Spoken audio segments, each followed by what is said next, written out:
guys. Not sure what it's good for, but Miller said you know what to do. Try it out. One last thing. The staff members you extracted were all placed on the R&D team, but that was Miller's decision. If you think they belong somewhere else, you're free to move them around. Well, that about does it. You won't make any GMP or find recruits hanging around here. Board the chopper when you're ready for a mission. Open your iDroid and select a landing zone to tell it where to go. 2 + 2 = 5. 2 + 2 = 5. Open your iDroid and select a landing zone to pick you up. Or if you're still in the mood for knocking guys on their ass, you can stay around here a while. Give the men some practice. Just come pay me a visit.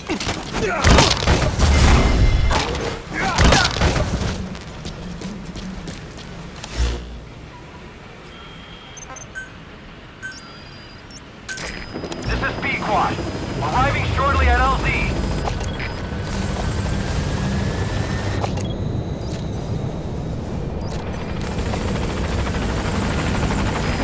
This is Pequod, on station at LZ. That won't work on me. I've had drug resistance since. Thanks for that, boss.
I know you haven't been back long, but I've prepared a list of missions for you.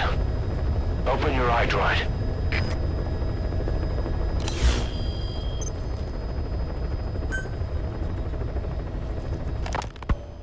You were hospitalized in Dhekelia, a British sovereign base area on Cyprus. It's part of British overseas territory that falls outside of Cypriot jurisdiction. You got moved from Cuba's Little America right into Cyprus's Little Britain. Why Dhekelia? The UK and the US remain close allies. The last place Cypher would think to look for you is inside their own system. That's what kept you safe in British military hospital for 9 years. The safest place from a whale is inside its own belly. You were a regular Geppetto. Well, it wasn't Pinocchio who led me out to safety. So who was that guy? Cypher went so far as to attack British territory, burning their own ally. That's how badly they wanted you dead. He said I was in a British military hospital. But the doctor had a Greek accent. They hire locally. Easier to trust them. Dhekelia is also home to Greek Cypriots, after all. What about the Turks? They haven't returned to the south. Not yet. The Cyprus dispute is still a long way from resolved. The country is just as split as it was in '74. Turkish Cypriots in the north, Greek Cypriots in the south. Between them, the Green Line, the UN established. And Dhekelia sits right on top of it. It does. Part of the buffer zone between the two groups. Another reason it was the perfect place to hide you.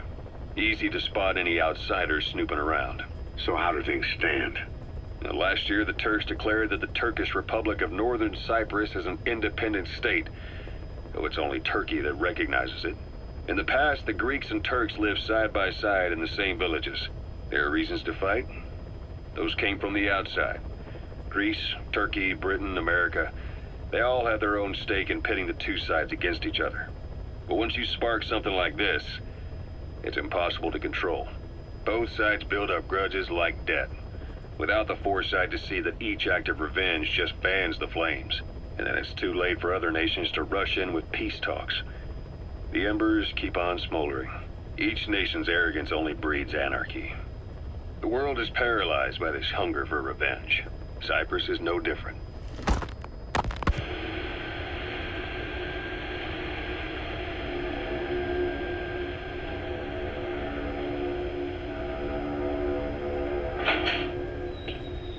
You're up. We're changing ships? We can't go sailing the Suez in a whaler. The Suez Canal. When did they reopen it? Not long after you were attacked. Once they finished sweeping it for mines after the Arab-Israeli conflict. Can you stand?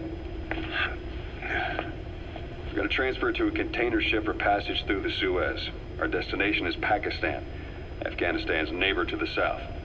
There, we disembark and head via Peshawar to the Zero Line, the border. We'll travel to the Khyber Pass by road. And then?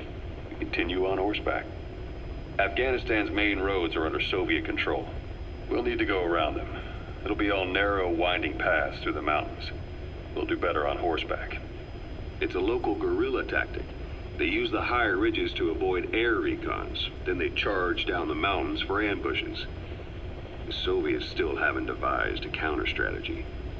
Our time frame is only half as much as we really need. It's gonna be a tough march. Better horses than boats. Well, it'll make for good physiotherapy. Take the time to get used to that new arm.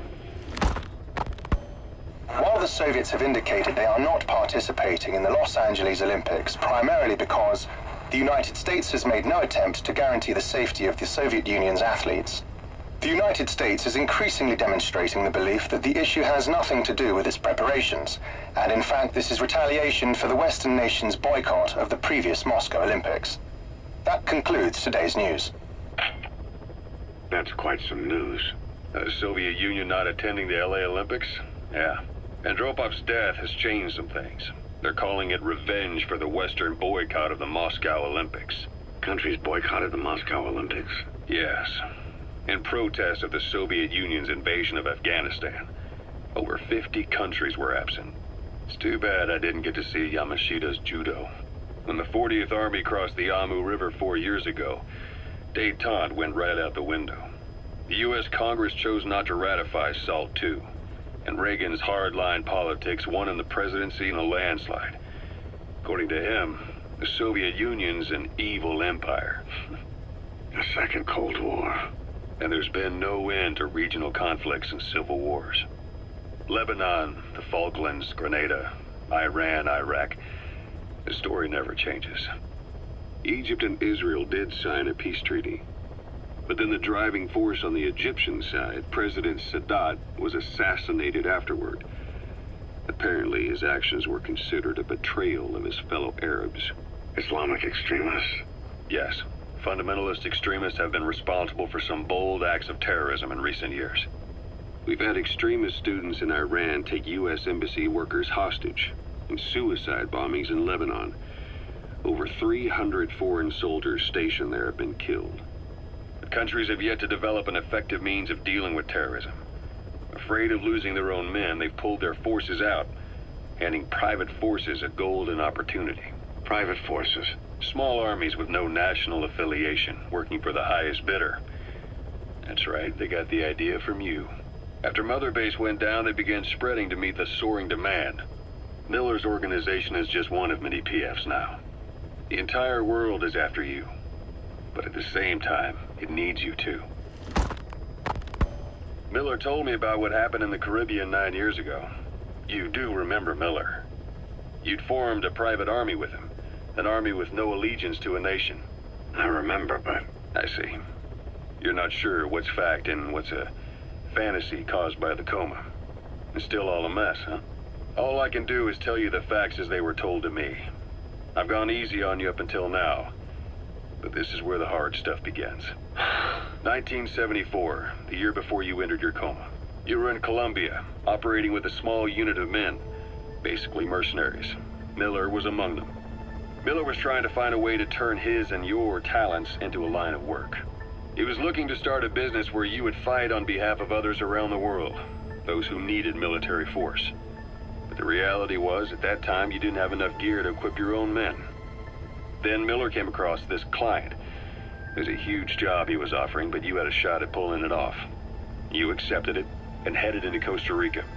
The client even threw in an offshore facility in the Caribbean. The mother base, that would be your new base of operations. Miller sure did have a head for business. As your mission went on, your unit grew and grew. More weapons, more money. Before you knew it, you were commanding 300 men. As the organization got bigger, your military powers swelled to match. It got so the international community couldn't afford to ignore you. You were just too damn successful for your own good. You, your men, had worn out your welcome. Everyone was out for you. East, West, First World, Third. It was only a matter of time before someone took you down. And that was XOF. Officially, they're an anti-terror unit under the CIA. In reality, they're Cypher's private strike force. They lured you to Cuba using Chico, the Nicaraguan revolutionary kid, and Paz, a mole who worked for Cypher as bait. While you were gone, XOF, posing as a nuclear inspection team, stormed Mother Base. At the same time, C4 they placed on the strut legs went off. The whole thing went down in minutes. XOF. Kisses and hugs followed by a big FU. All because of Miller's blind spot. A back door into Mother Base no one suspected. You remember a certain scientist. Huey was responsible for bringing the inspection team on board, giving the enemy a perfect opportunity to hit you at home. You were returning from Cuba when it happened. Mother Base came damn close to taking you with it into the Caribbean. Those of your men out on assignment returned right away. They refused to believe the wreckage in the water they found was Mother Base. But they checked the coordinates again and again, until reality finally settled in. You were supposed to die that day. That was XOF's primary objective. As far as most folks know, you did. The first doctor to see you wasn't even sure what he was looking at. Before they'd even finished operating, your men moved you to that hospital in Cyprus. It was a woman named Eva who arranged that. Rings a bell, huh? Most men in your condition would have been written off right from the start. But you survived. You went straight down to hell, and they pulled you out. Your eye wide open. Full of venom. The days of Naked Snake are long gone. Welcome back, Venom Snake. This world still needs you. Here, Snake, try this on. A prosthetic arm. Yeah, Miller was calling it the arm that wasn't there. The physiotherapy's going well. Your arm's bulked up enough for it to fit. There. Perfect. A little time with it, and it'll work better than the real thing. What do you think? Huh. I can still feel my real arm. Well, you better get used to this one quick. You have any pain? Every now and then. Where? My fingertips. My left fingertips. Sounds like phantom pain. Your brain still remembers your old hand. Yeah. What about your vision? Can you see okay? Yeah, at the moment. Now, the shrapnel in your skull is pressing on your optic nerve. I'm told any hard impact could have an effect on your visual cortex. Yeah. The doctor mentioned that. Your brain might process visual information incorrectly. In other words, you could have hallucinations.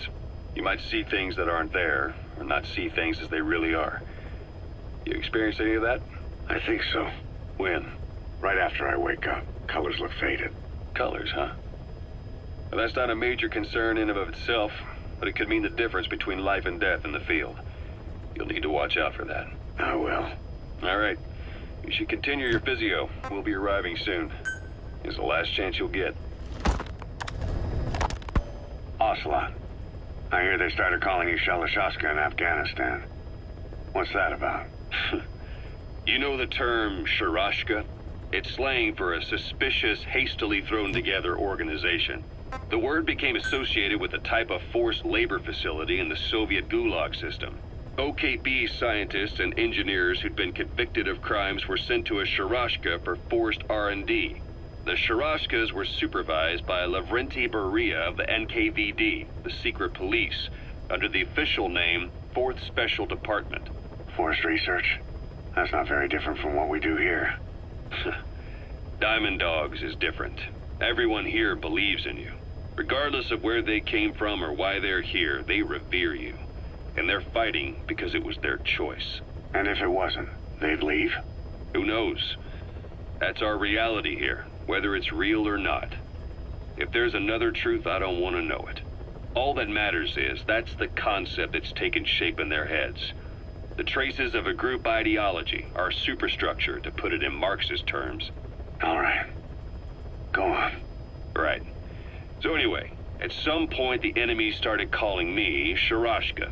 This was after the war in Afghanistan broke out. While I was keeping an eye on you in that hospital, I was also heading up interrogations here. The men I broke gave up their comrades and families, everything they wanted to protect them most. No real cause for it. I just let myself get caught up in the old Russian pride. And suddenly I received the honor of becoming Special Interrogation Advisor to the forced labor camps.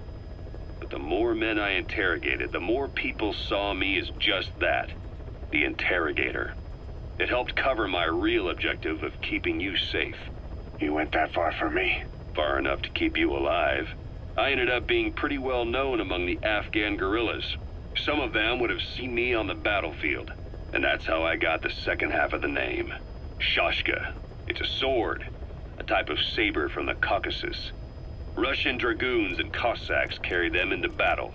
Now, the Russian Empire had a general by the name of Fyodor Arturovich Keller. His bravery earned him the nickname Russia's Greatest Shashka. Someone must have known about that, because somewhere along the line, Shashka got stuck on the end of Sharashka. The guerrillas were using the name amongst themselves, and by the time I got to hearing about it, pronunciation had wound up as Shalashashka. So, half Gulag, half Hero Sword. It was a perfect fit. But you see how rumors and ideas about people can get out of hand fast. Once you create a character and put it out there in public mind, it warps and twists with every baseless rumor. And before you know it, all people see are phantoms. In my case, it works out just fine. I'm plenty used to working under aliases. So SALT II still hasn't gone into effect? That treaty was drawn up to limit not just the size of the U.S. and Soviet Union's nuclear arsenals, but also their delivery systems. The whole deal. Just when we thought all those years of negotiations had paid off, somebody decides to invade Afghanistan. The timing couldn't have been worse. The president was in the middle of the SALT II talks back then. You mean while you were busy trying to stop Peace Walker? I heard. President Ford was meeting with the General Secretary in Vladivostok. In his absence, the political brass in America detected what they didn't realize was false nuclear launch data from Peace Walker, and were on the verge of ordering a retaliatory nuclear strike. Coleman's big idea? Humans are incapable of destroying themselves. Turns out he never knew what humans are capable of. If that AI, the boss, hadn't found a way to stop the fake data transmission, they probably would have gone ahead with the launch. Deterrence was revealed as the pipe dream it was. All thanks to you. And her. The U.S.-Soviet talks looked set to fall through. What happened in Nicaragua no doubt helped trigger a change of heart. But in the end... The time's to find the politics. When you've grabbed their tail, they turn and bite your hand. I first met you 20 years ago now. The place was Selenouyarsk in the Soviet Union. We were enemies. I was with the GRU. You were still fighting for America.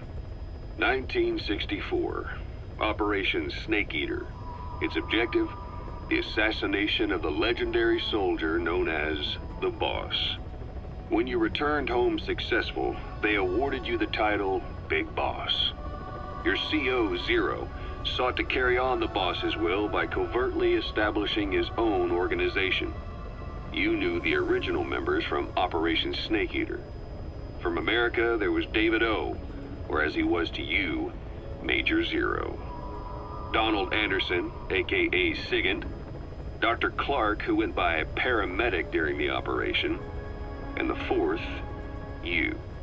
From China, there was Eva. And me, Ocelot, from the Soviet Union. 6 in total. To us, government notions of friend and foe were meaningless. As were East and West, we joined forces by our will alone. Our objective was to fulfill the boss's dying wish, to make the world one. And to do it, Zero used the Philosopher's Legacy, the secret war fund you obtained during Operation Snake Eater. This organization would go on to become Cypher. I, on the other hand, was left with a problem. You only recovered half of the legacy. I had to locate the other half myself. When I found the funds, I passed them on to Zero, just as you wanted. I still trusted him in those days. We thought what he was doing was the boss's will, until he started that one project. Les enfants terribles, Zero called it.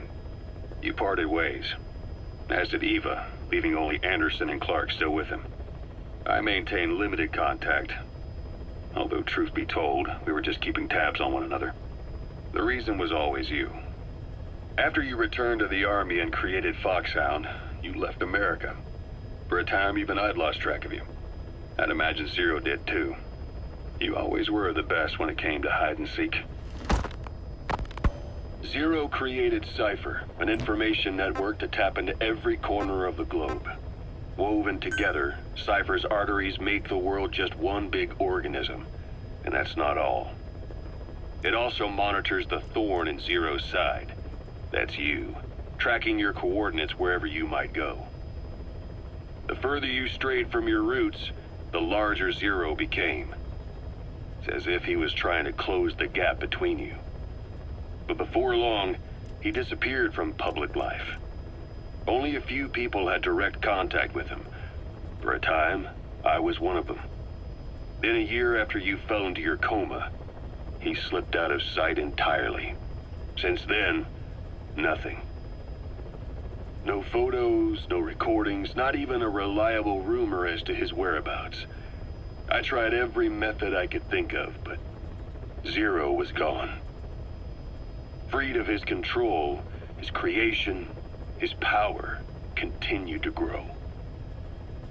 Cypher is a great beast, and Zero was its spine. But even without him, it's endured, evolved. But now its body is rotting, riddled with parasites. Parasites like the ones who attacked you 9 years ago in the Caribbean, and then at the hospital. Cypher's Black Ops Unit, XOF.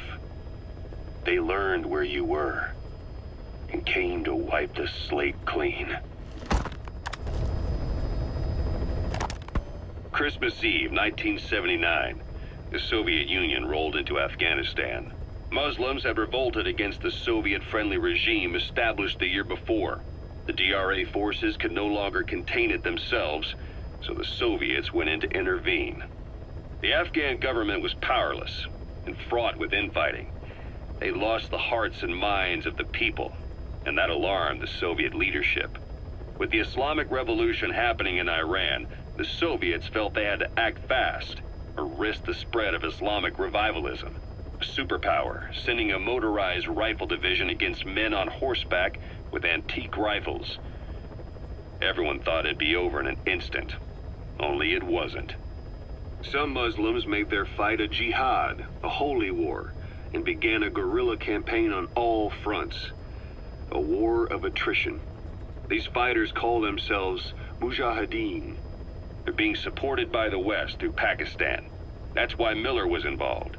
He was training them near the Zero Line, sponsored by the CIA.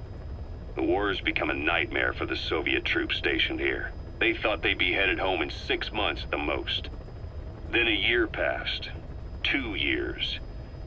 Now here we are 4 years on with no exit in sight. Afghanistan has become the Soviet Union's Vietnam.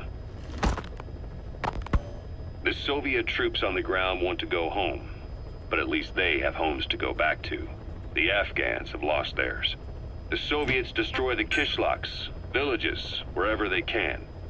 They burn down homes and fields, fill in wells, turn pastures into minefields. It's created a mass of refugees who fled to Pakistan. If the Mujahideen are fish swimming around the villages, the Soviets will go so far as to dry out their ocean. But this has had a big price. There's bitter resentment among the Afghans, and they're taking out their anger on the soldiers on the front lines. Among the Mujahideen are the Pashtun people. They're fiercely devoted to their code of Badal, or revenge. Soviets they've captured have had their hands, feet, and noses cut off before being left to die at the side of the road, just to show their comrades what they're capable of. Friendlies who come across them can do nothing but put them out of their misery. Then they burn down another village in retaliation. And the cycle of vengeance goes on.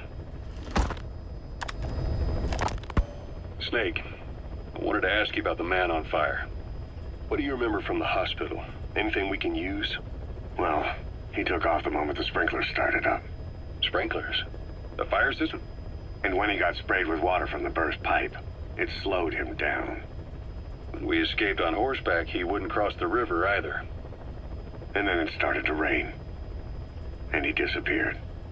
Water against fire. Is it that simple? I mean, it makes sense. It's just hard to believe it would work on a guy like that.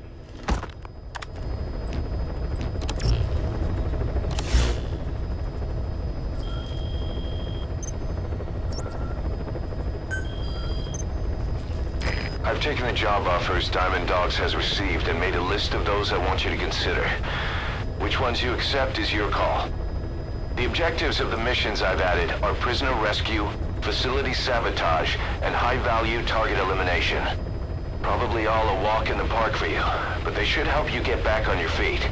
I put the mission details on a cassette tape. Refer to it if you decide to accept the mission. We'll receive GMP for completing missions, and extracting soldiers and prisoners will boost our ranks. Building up Mother Base is the first step to achieving our goal. If that means wet work, so be it. We're gonna have to get our hands dirty. I hope you're rested up, because we're not stopping. Not until the pain is gone. The future of Diamond Dogs is in your hands. We're counting on you, boss.